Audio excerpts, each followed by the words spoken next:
Guinée, on vient de voir ce dispensaire où vous êtes allé, où vous êtes rendu et où vous allez retourner. Nous allons parler de l'effort de la France pour lutter contre cette pandémie. Bon, tout d'abord, commentons le chiffre. Un effort financier qui baisse. Et c'est pas impopulaire en France. On peut se rendre compte que si les allocations familiales viennent à être érodées, revues, il y a des mobilisations, on en parle. Là, on a l'impression qu'on peut, on peut baisser le budget donc, de cette coopération, de cette aide au développement, dans l'indifférence des Français.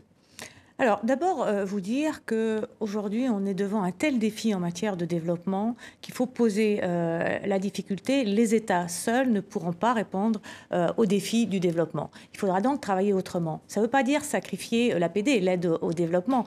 Ça veut dire l'utiliser comme levier. François Hollande a souhaité que l'objectif 0,7 soit maintenu. Cet objectif 0,7, il est dans la loi, c'est inscrit dans la loi. Et nous avons dit qu'on retournera vers cette direction dès qu'on pourra le faire, parce que la France aura retrouvé le chemin de la croissance.